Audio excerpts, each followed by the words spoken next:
We talked to Scott Servais ahead of their game opening day tonight, and in addition to the comments on Felix Hernandez, the other thing that jumps out, of course, is the lineup.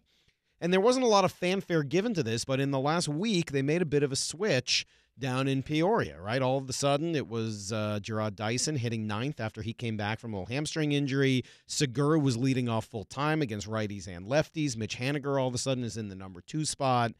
There's a few reasons I really like this, and you can look at it negatively if you want and say, well, they brought in Dyson. Right. They allowed him to lead off. That was the first thing they did, and obviously he didn't win that job, and so now he's batting ninth.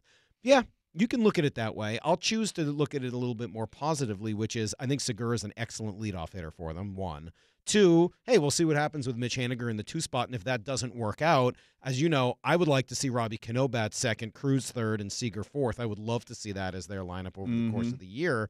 But the other thing for me is I'm not sure Gerard Dyson is an everyday player, and I've never necessarily wanted him to be because while he does get on base, he doesn't do it as well as he runs. That's truly the advantage. And if you go back to him in his greatest moments, in the World Series 2 years in a row, right, in 14 and 15, and go back to what he looked like stealing the biggest base of his life.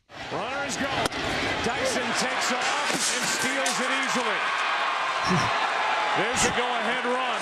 Nobody out here in the 12th. Gave him a couple throwovers and an easy read. And he has such a great jump. Doesn't matter if you slide step or not, he's off and running. Dude's legit fast. That was in the 12th inning of a tie ball game, 2-2, Game 5 against the Mets. Any guesses as to what Gerard Dyson's box score was in that game? No. 0 at-bats. Pinch one run, one stolen base. And he ends up stealing that bag that becomes the game-winning run for them. That's where he's best suited, been best built. He's also a player that's saying, I've got a couple years left here to prove to everybody I can be an everyday big leaguer. Yeah. And let me go to Seattle, have this opportunity. Good for me, good opportunity, good fit. A good chance to probably play here more than I ever did consistently in Kansas City. And if he does that, great. It means that he's hitting the ball all over the yard, finding his way on base, etc.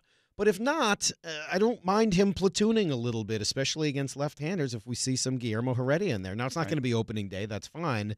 But over time, I think getting the right-hander in there, which then allows him to come off the bench if you need him late in the game.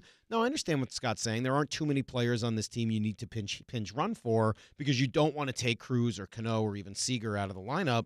But if it's Danny Valencia, if it's whichever catcher happens to be in that game. With it, yeah. I mean, you do have some options, and if you have Dyson on your bench ready to go late in the game, well, that's one of the ways you can steal a win. And if we're saying they need to improve by 3 to 5 wins or maybe even as many as 7 from last year, well, that's one of the ways you do it. You insert Dyson late, you get a walk from Ruiz, you steal a bag, you have somebody knock him in, and that's what Dyson can bring to your team.